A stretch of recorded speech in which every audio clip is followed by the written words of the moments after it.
ঠাকুরগাঁও জেলার আমির, ঠাকুরগাঁও জেলার জামাতের আমির, তাকে সৈয়দপুর বিমানবন্দরে যে আটক করা হয়েছে 50 লক্ষ টাকা। এটা সারা বাংলাদেশে যে নিউজ দেখানো হচ্ছে যে নির্বাচনের আগের দিন একটা দলের জেলার আমির 50 লক্ষ টাকা ক্যাশ নিয়ে কী করবে। আরে ভাই, সে কি ইনকাম ট্যাক্সের টাকা ফাঁকি দিয়ে, মানে ইনকাম ট্যাক্সের লোক কি তাকে রেট দিয়েছে, না তার টাকা অবৈধ কাজে ব্যবহার হচ্ছিল? ওই অবস্থায় তাকে ধরা হয়েছে টাকা বিলি করতে বা নির্বাচনের আইনি কোনো কাজ, সে বেআইনি কোনো কাজ করতেছিল, কাজ করা অবস্থায় তাকে ধরছে। টাকা দেওয়া অবস্থায় যদি ধরতো, যে টাকা দিচ্ছিল, সে টাকার মালিক 50 লক্ষ টাকা ক্যাশ নিয়ে আছে। এটা এটা কি ক্রাইম? এটা কি মানে কিভাবে ক্রাইম হয়, কিভাবে অপরাধ হয়? একজন ব্যক্তি, সে একটা দলের আমির হইতে পারে, কিন্তু তার কাছে 50 লক্ষ টাকা ক্যাশ আছে।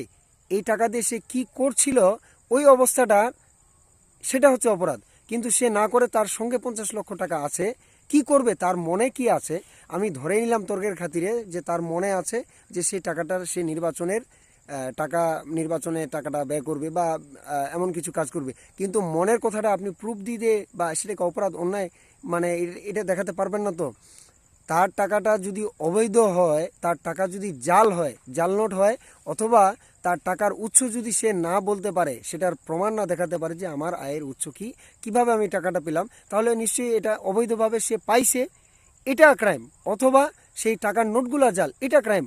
অথবা সে টাকাটা দিচ্ছিল কাউকে, ওই অবস্থায় ধরছে, এটা ক্রাইম। কিন্তু এগুলো তো কিছু না। ডিজিএফআই নিউজ চ্যানেল কন্ট্রোল করতেছে। ডিজিএফআই ওয়াকারের দালাল, ওয়াকার আওয়ামী দালাল, ভারতীয় দালাল। এখন বিএনপি দালালি করতেছে। বিএনপি এর চেয়ে অনেক বড় বড় অপরাধ, অন্যায় করছে, এখনও করতেছে। সেই জিনিসগুলো মিডিয়া বেশি হাইলাইট করে না, খুব চাপাচাপির জন্য কিছু কিছু দেখায়। কিন্তু এখন তো মানে জামাতের এই মির্জা ফখরুলের সিটে তো মির্জা ফখরুল মানে গোয়ারা হারতো। তো মির্জা ফখরুল যে হারবে, এবং ধানের শীষের, মানে এখানে জামাতের ইমেজ, জামাতের সুনামটা নষ্ট করার জন্য এই ষড়যন্ত্র করছে। জামাতের যে জেলার আমির জনাব বেলাল, উনি নিরপরাধ। আর এটার মানে কোনো ক্রাইম অপরাধ হিসেবে না দেখাতে পারলেও এটা সারা দেশবাসীকে তারা দেখাইলো। তবে এটা করে বেশি কিছু ক্ষতি করতে পারবে না, কিছুটা দুর্নাম ছড়াইলো। তবে দিন শেষে মানুষ বিশ্বাস করে জামাত ইসলাম ন্যায় এবং সৎ। আর দুর্নীতিগ্রস্ত, চাঁদাবাজ, ধান্দাবাজ, লুটেরা, এটা হচ্ছে বিএনপি, ভারপ্রাপ্ত আওয়ামী লীগ হচ্ছে ভারতের পালিত দল। আওয়ামী সন্ত্রাসী যারা, এরা এগুলা ছড়াবে। তো লাভ নাই। আগামীকালকে দাঁড়িপাল্লায় ভোট দিবেন আপনারা। মির্জা ফখরুল আসনে দেলোয়ার যে জামাত ইসলাম প্রার্থী, তাকে ভোট দিবেন। মির্জা ফখরুলকে হারাবেন, নাস্তিক মির্জা ফখরুল, ভারতীয় দালালকে। আর বালিয়াডাঙ্গি আসনে, সেখানেও জামাতকে ভোট দিবেন দাঁড়িপাল্লায়। আর ঠাকুরগাঁও 3 আসন, যেখানে মিজানুর রহমান মাস্টার দাঁড়িপাল্লায়, তাকেও ভোট দিবেন। এখানে আওয়ামী লীগের কোনো ভোট নাই। আওয়ামী লীগের হয়তো 5টা ভোট আছে, 100টার ভিতর 5টা ভোট, 5% সারা বাংলাদেশে। আওয়ামী লীগ কি মনে করে যে তারা গোটা বাংলাদেশের মানে মানে জনগণ কি কিনে নিছে? তারা কি কৃতদাস নাকি জনগণগুলা? তাদের কর্মী বাহিনীর ভোট আছে 5টা, যারা আওয়ামী দালাল 5টা। সারা বাংলাদেশের মানুষ কি তাদের কেনার সম্পত্তি, তাদের ক্রয় করার সম্পত্তি? জনগণ বা পাবলিক তাদেরকে বিভ্রান্ত করে অথবা প্রভাব খাটে এর আগে ভোট চুরি ডাকাতি করে আওয়ামী লীগ মানে আসছিল।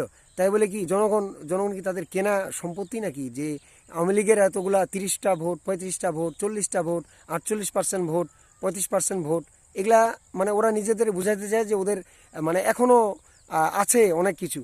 6টা বাহিনী, পুলিশ, র্যাব, বিজিবি, সেনাবাহিনী, ভারতীয় নিয়ে খুনি হাসিনার আওয়ামী দালালরা মাঠে নামছিল যুদ্ধ করতে, লড়াই করে শহীদ করলো, দেশের মানুষকে তো হত্যা করলো।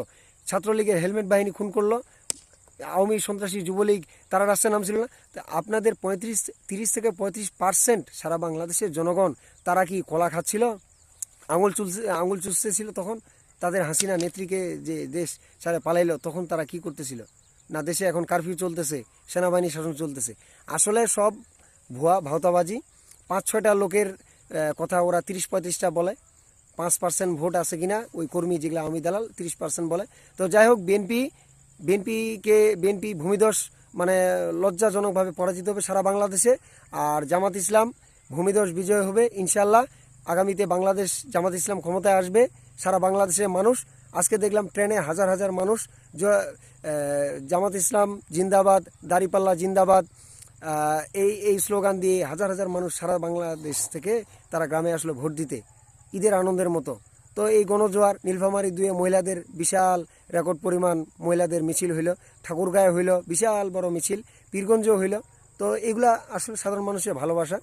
তো ইনশাল্লাহ দাঁড়িপাল্লায় আপনারা ভোট দিবেন, ন্যায় এবং ইনসাফ দাঁড়িপাল্লা, বিপ্লব দীর্ঘজীবী হোক, ইনকিলাব দীর্ঘজীবী হোক, ইনশাল্লাহ। জামাত ইসলাম জিন্দাবাদ।